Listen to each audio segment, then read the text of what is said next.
മലയാളികളുടെ വാനമ്പാടി കെ.എസ്. ചിത്രയുടെ ജീവിതത്തിലെ ഏറ്റവും വലിയ നോവാണ് മകൾ നന്ദനയുടെ വിയോഗം. 2011 ദുബായിൽ വെച്ചുണ്ടായ ആ ദാരുണമായ അപകടത്തിന് ശേഷം 15 വർഷങ്ങൾ പിന്നിടുമ്പോൾ ആ കഠിനമായ ആഘാതത്തിൽ നിന്നും താൻ എങ്ങനെയാണ് ജീവിതത്തിലേക്ക് തിരിച്ചു വന്നതെന്ന് മനസ്സ് തുറന്നിരിക്കുകയാണ് ചിത്ര. ധന്യ വർമ്മയുമായുള്ള അഭിമുഖത്തിലാണ് താരം തൻ്റെ ആത്മസംഘർഷങ്ങളെക്കുറിച്ച് സംസാരിച്ചത്. മകളുടെ വേർപാടിന് ശേഷം സംഗീതത്തിൽ നിന്നും പൊതുവേദികളിൽ നിന്നും പൂർണ്ണമായി വിട്ടുനിന്ന തന്നെ മടക്കിക്കൊണ്ടുവരാൻ രഞ്ജിനി ഹരിദാസും വിജയ് ടിവിയിലെ സുഹൃത്തുക്കളും വലിയ പരിശ്രമമാണ് നടത്തിയത്.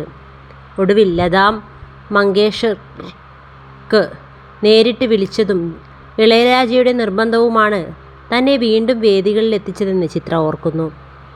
തൻ്റെ ഭാര്യ മരിച്ചിട്ട് പോലും താൻ പ്രോഗ്രാമിന് എത്തിയെന്നും അതിനാൽ ചിത്രയും വരണമെന്ന് ഇളയരാജ പറഞ്ഞ വാചകങ്ങൾ തന്നെ ഏറെ ചിന്തിപ്പിച്ചുവെന്നും അവർ പറയുന്നു. ആ വലിയ ദുരന്തത്തിന് ശേഷം ദൈവമായി താൻ മാനസികമായി ഏറെ അകന്ന ഒരു കാലമുണ്ടായിരുന്നുവെന്നും ചിത്ര വെളിപ്പെടുത്തുന്നു. ഞാൻ എന്ത് തെറ്റാണ് ചെയ്തത് എന്ന ചോദ്യം ഉള്ളിൽ ഉയർന്നപ്പോൾ കുറേക്കാലം അമ്പലങ്ങളിൽ പോകാൻ തനിക്ക് തോന്നിയില്ല. കുട്ടികളോട് റിയാലിറ്റി ഷോകളിൽ കടുത്ത നിർദ്ദേശങ്ങൾ നൽകിയതിൻ്റെ ശാപമാണോ ഇതെന്നും പോലും താൻ ഭ്രാന്തമായി ചിന്തിച്ചുപോയ നിമിഷങ്ങളെക്കുറിച്ച് ചിത്ര വിവരിക്കുന്നു. എന്നാൽ ഒരിക്കൽ തൃശ്ശൂരിലെ പരിപാടികൾക്കിടയിൽ യാദൃശ്ചികമായി ഗുരുവായൂർ നടയിൽ താമസിക്കേണ്ടി വന്നത് ഭഗവാൻ തന്നെ തിരിച്ചു വിളിച്ചതാണെന്ന് അവർ വിശ്വസിക്കുന്നു. അന്ന് അമ്പലത്തിൽ പോയി മനസ്സ് നിറയെ കരഞ്ഞതോടെയാണ് ആ മാനസികാവസ്ഥയ്ക്ക് മാറ്റം വന്നത്. താൻ തളർന്നുപോയാൽ തന്നെ ചുറ്റിപ്പറ്റിയുള്ള പലരും ജീവിതം തളരുമെന്ന തിരിച്ചറിവാണ് തന്നെ മുന്നോട്ട് നയിച്ചതെന്ന് ചിത്ര വ്യക്തമാക്കുന്നു. നഷ്ടപ്പെട്ടത് തിരിച്ചു കിട്ടില്ലെന്ന യാഥാർത്ഥ്യം ഉൾക്കൊള്ളാൻ ആ തിരിച്ചറിവ് സഹായിച്ചു. ദൈവത്തിൻ്റെ തീരുമാനമാണ് അന്തിമം. അതുകൊണ്ട് തന്നെ ഒന്നും പ്ലാൻ ചെയ്യാൻ ഇപ്പോൾ ഞാൻ നിർത്തി.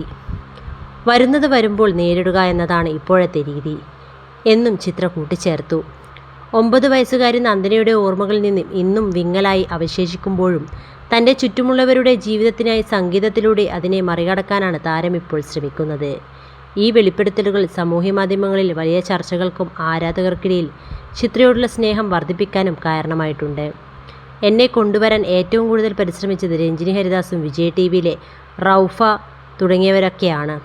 ഞാൻ വന്നാലേ ഷൂട്ട് തുടങ്ങുമെന്ന് പറഞ്ഞു. ഏഷ്യാനെറ്റിൽ നിന്ന് എല്ലാ മാസവും രഞ്ജിനിയെ എൻ്റെ അടുത്തേക്ക് അയക്കുമായിരുന്നു. അപ്പോഴൊന്നും എനിക്ക് തിരിച്ചു വരണമെന്നേ ഉണ്ടായിരുന്നില്ല. ആ സമയത്താണ് ലതാജിയുടെ പേരിലൊരു അവാർഡ് എനിക്ക് കിട്ടുന്നത്. ഹൈദരാബാദിൽ പോയി അത് ഞാൻ വാങ്ങിക്കണം. അങ്ങനെ പുറത്തൊന്നും പോകാനുള്ള മാനസികാവസ്ഥയായിരുന്നില്ല. അങ്ങനെയാണ് ലതാജി എന്നെ ഫോണിൽ വിളിച്ച് വരണമെന്ന് പറയുന്നത്. എനിക്ക് ഒത്തിരി പേർ കൗൺസിലിംഗ് വന്നു. പരിചയമുള്ളവരും ഇല്ലാത്തവരും ഒരുപാട് പേർ വന്നിരുന്നു എന്നും ചിത്ര പറയുന്നു.